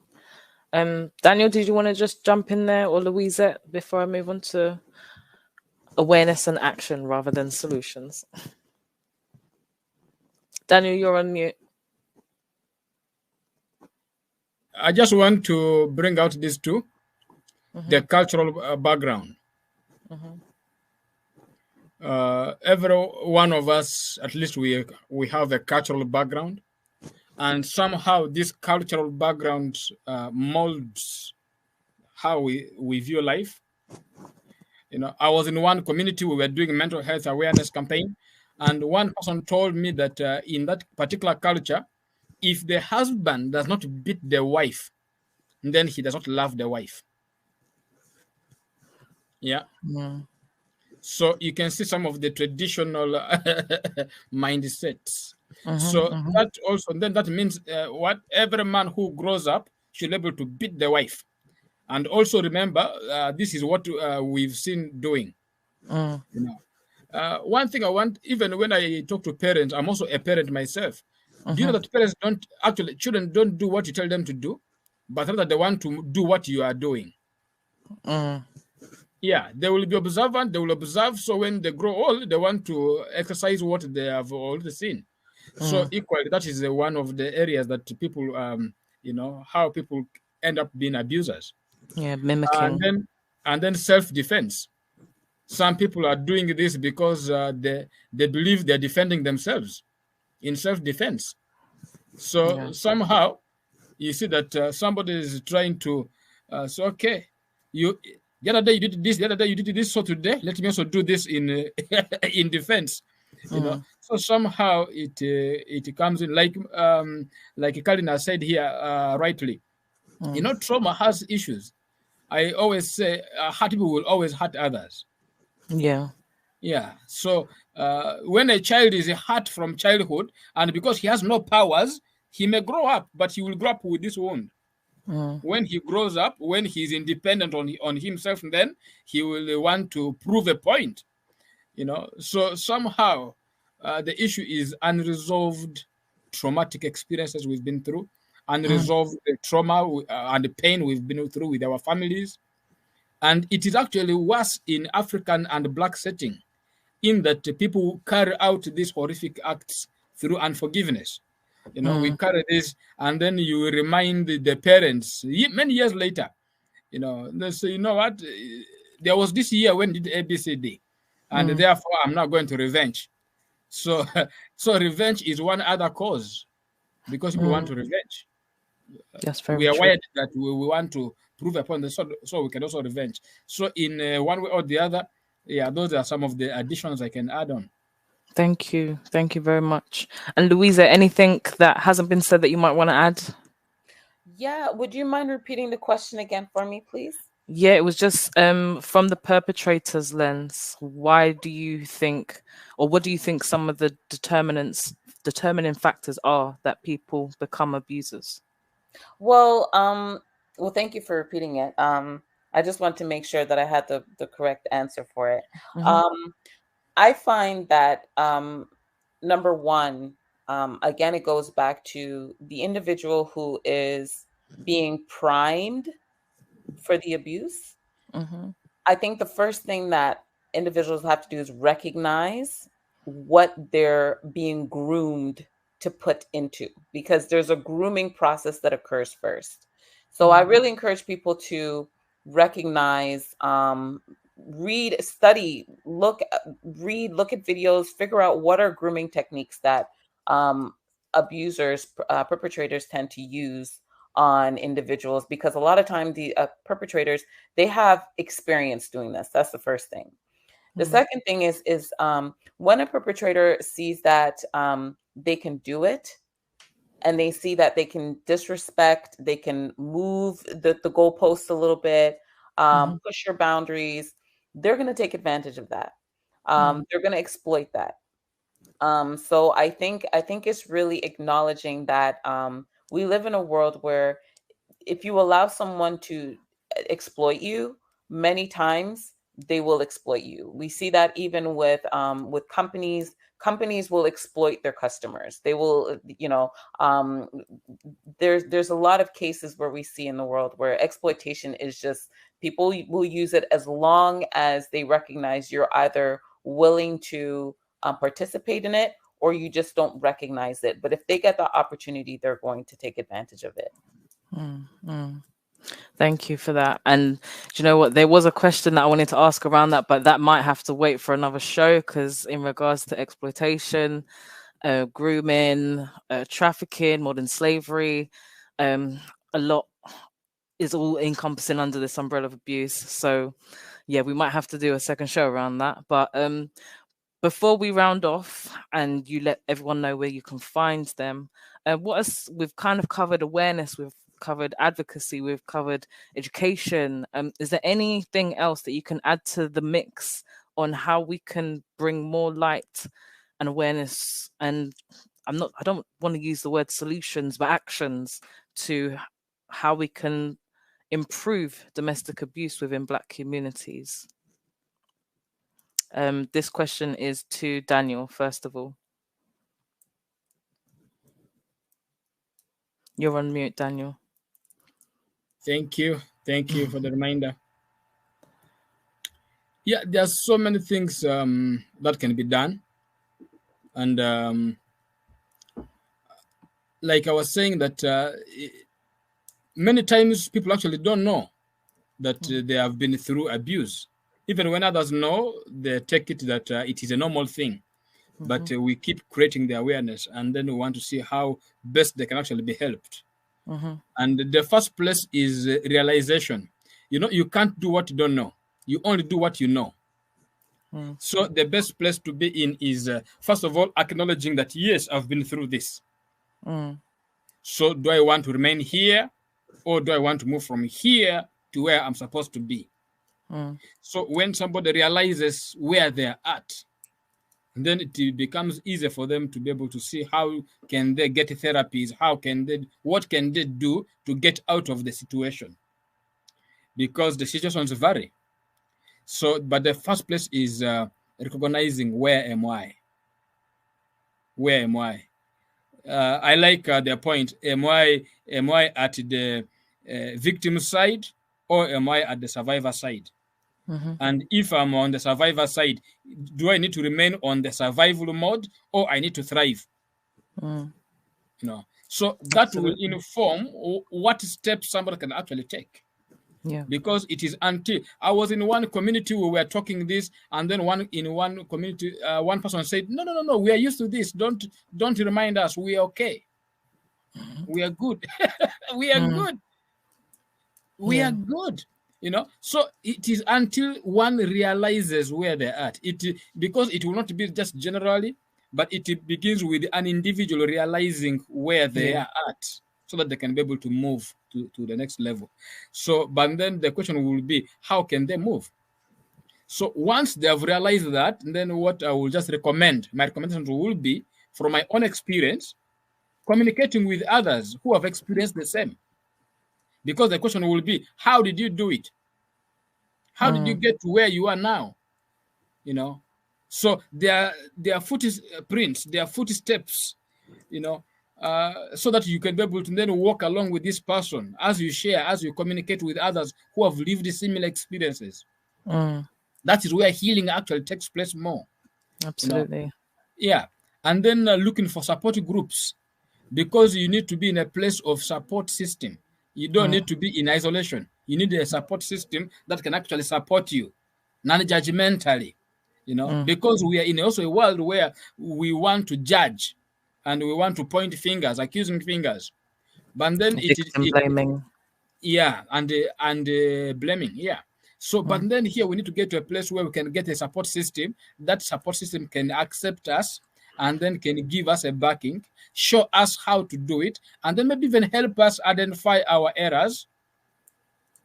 Because by the time we end up here, then the question will be, how did we actually end up here? You know, because if you don't have that tracked down, then you may get there and then still come back. So you need to find out, how did I get into this kind of mess? What happened? How can I avoid it? So that you're able to understand this. And then also knowing that you are healing cannot come from anywhere. It begins with you. You know, I normally say this, that by the time you clean your house, it is you who sees that there is dirt in the house, right? If you don't notice any dirt in your house, you can't clean your house. So it takes one person to flash a torch on themselves, ask themselves honest question. You know, the problem also we have is we don't want accountability. In fact, in Africa, if you want any problem with anybody, you ask for accountability. That's when you will have problems of all kinds. And even that's where the problem of abuse also comes in. One other cause, We don't want accountability. When the wife asks the man, the husband, where are you coming from at this hour of the night? Why do you ask me that kind of question? We don't want to account for our time. We don't want to account for our money and our resources, So at the end of the day, all things. But then when we're honest with ourselves and ask ourselves honest questions, hardy questions, not just questions that can make us happy, but then hardy questions that can actually make us grow. Then we'll be able to say, okay, how do we move from here to there? And then who do I need to move with? What kind of resources do I need to get out of here? Because not all these things can happen to everybody at once, because it is one at a time. Not everybody can experience all these areas of abuse we talked about at the same time, but at least one after another, But then you can be able to ask yourself honest questions, then you'll be able to move. But the first place to begin with is, where am I? Because for me, that is what helped me a lot. What helped me most is realizing and realigning everything around me. Where am I? Where do I want to be? How can I get out of this mess? Otherwise, until somebody realizes where they are, they will never move. And if you try to help them, they will actually hate you. If you try to help them, they will actually abuse you. If you try to help them, they will even turn guns on you instead. But until they realize and then make a commitment that, you know what, I need to change this life. I got to move from here. So that will be my submission. Thank you, Daniel. A lot of what you spoke about reminds me, well, in my mind, I would form it as shadow work and personal development. So, I agree with a lot of what you said there. So thank you very much. Carleen, Louisa, anything you want to add to that?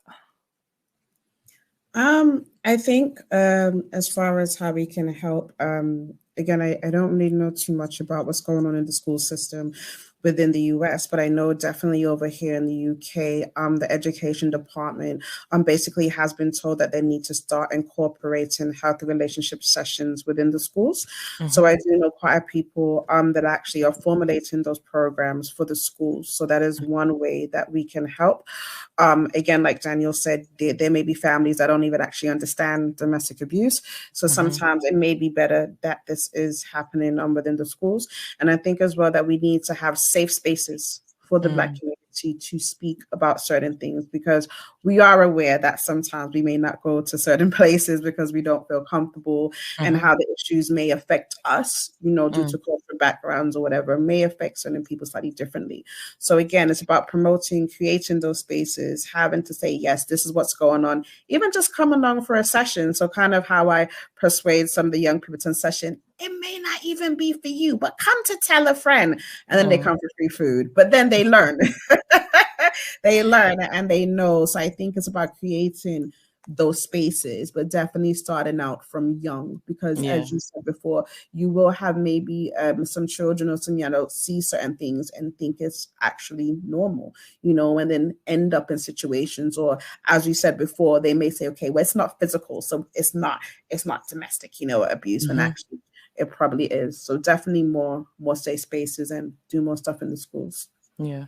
And I like what you said about creating the spaces where it's safe for us to talk about. And one thing that kind of highlights to me is going to places where we know we're going to be, because and there's an initiative that I spoke about previously on another show about barbershop mental health work, and that being something to go into spaces where Black men are, to educate them on mental health, kind of like what you mentioned, Daniel, about community mental health, but within barbershops where we know Black men are, educating those Black men on mental health, first aid, and them able to then support Black customers that are coming into their environment.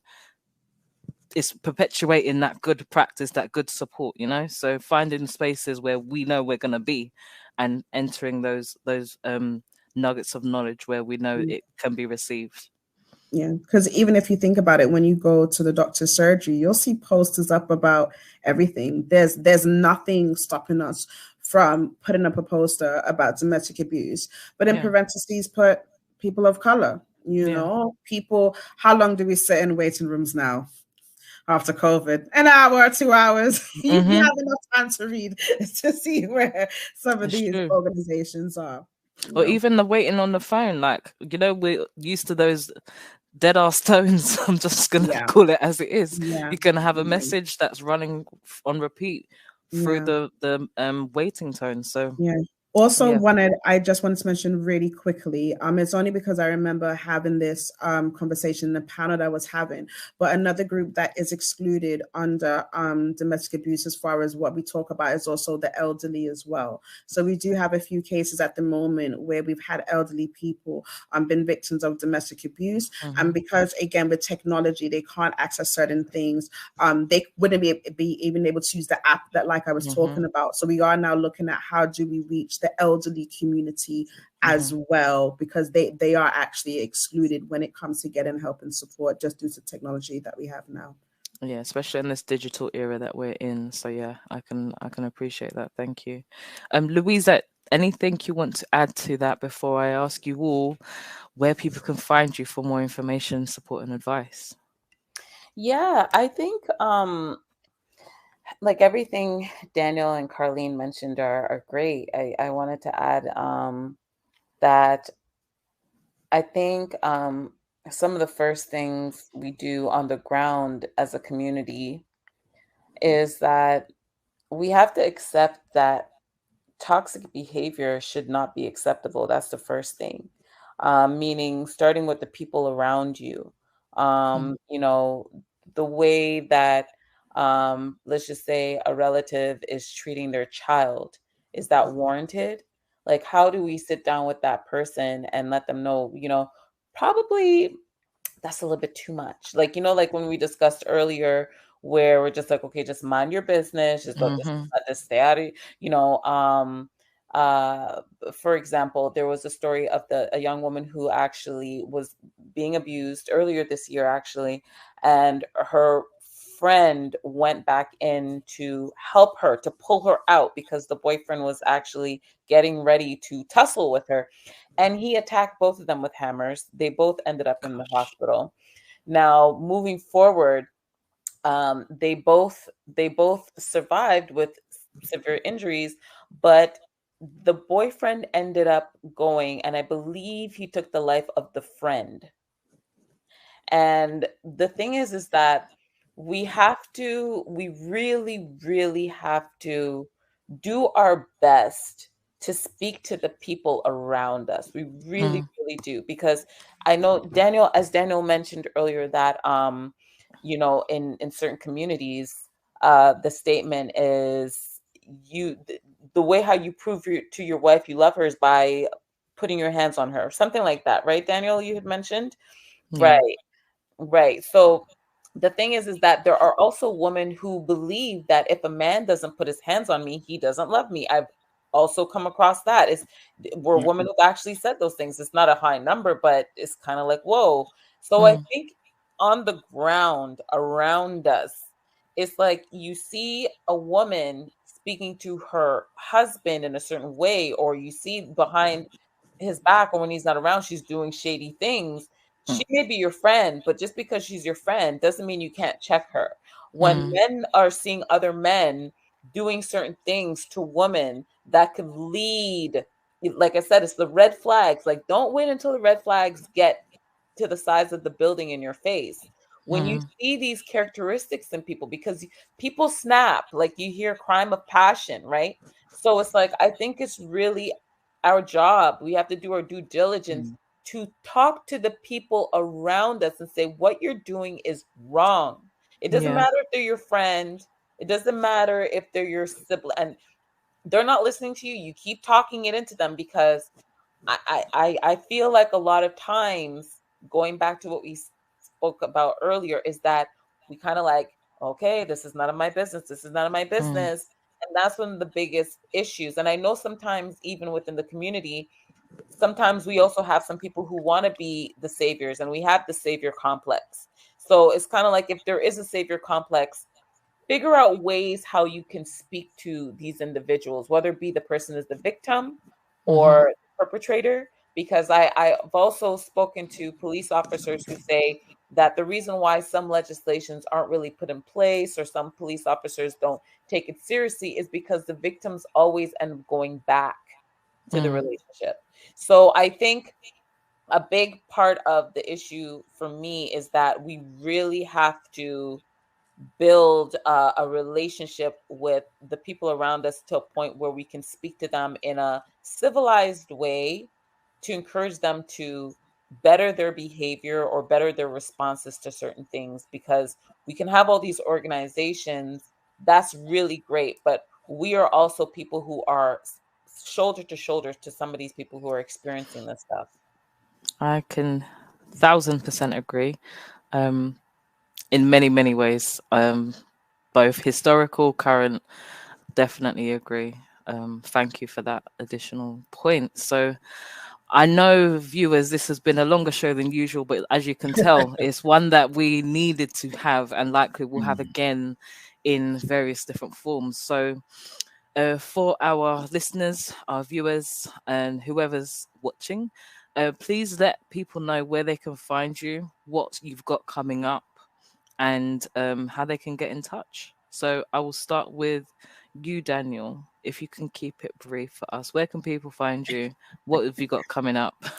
And how can they get in touch with you? I'm based here in Uganda, and I am mostly in West Nile. West Nile is bordering Southern Sudan and DRC Congo, some kilometers away from the capital, Kampala, but I often come to Kampala as well.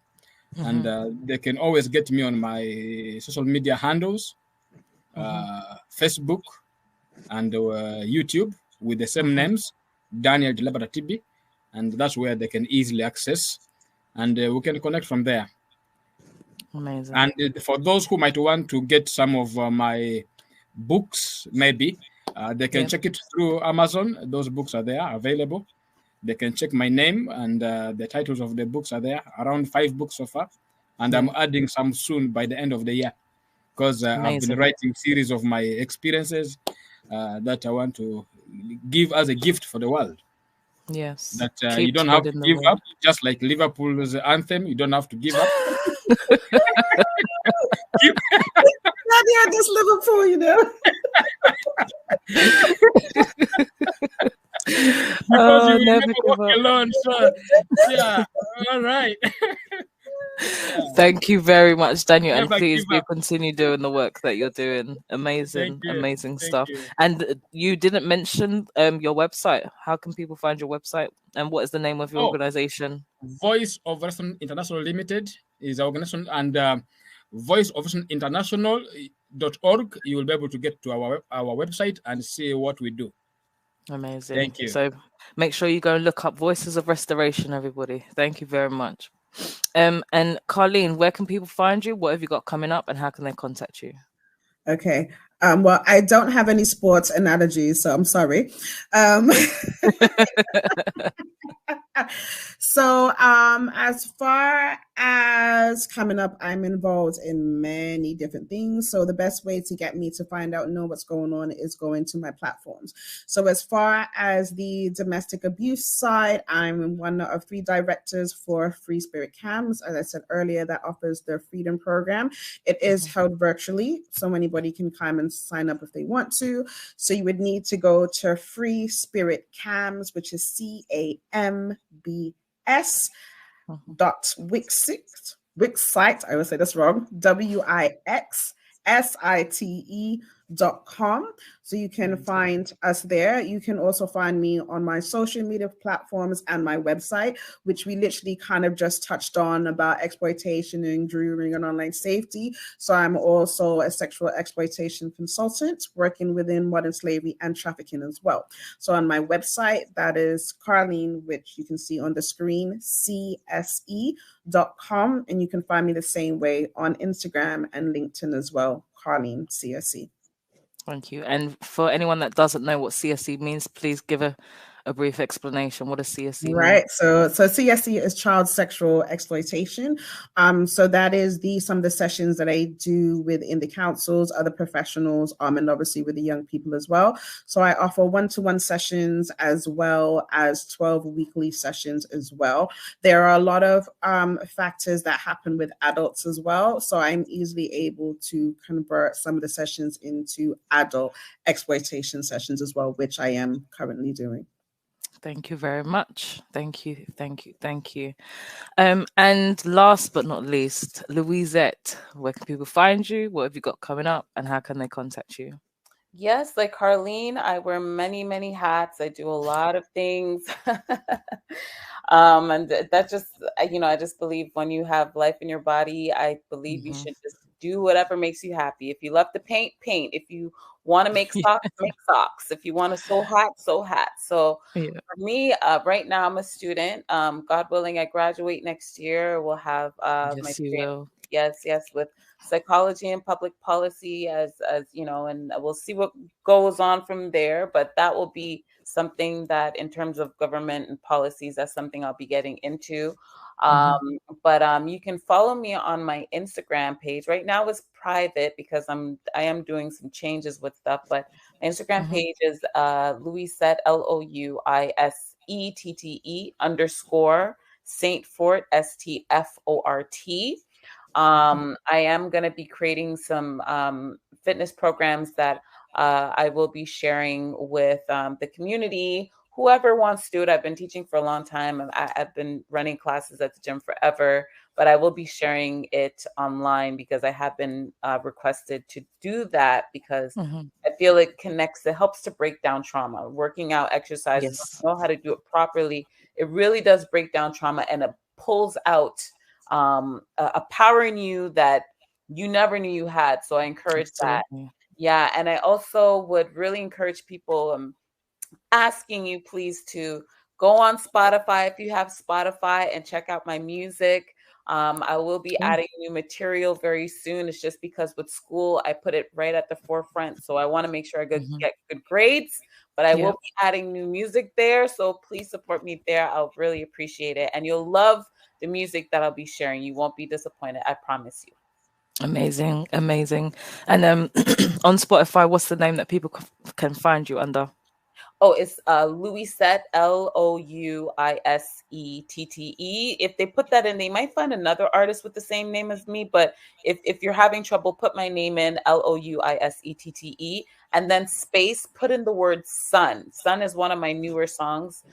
It's also on YouTube as well. If you put in Louisette and Sun, you can see some of my music videos that my sisters and I did together. Like I do music videos as well. So we just have fun with life, and I encourage people to do that. No matter your age, have fun with life.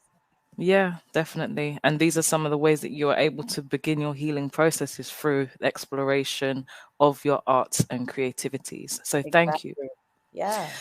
So viewers, listeners, I hope you had an abundance of information from our three guests. Thank you to Daniel, to Carlene, to Louisette, for the wealth of knowledge, nuggets of information, everything that you have provided our listeners and viewers today. I am Rihanna from Black Mental Health Matters.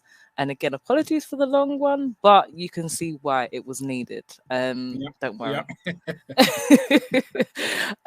Make sure you tune in next week for our upcoming shows. Have a blessed and most beautiful evening, whatever time of day you're listening to this or watching this. Take care, look after yourself, and reach out. You do not have to be alone. And if you know anyone that is experiencing domestic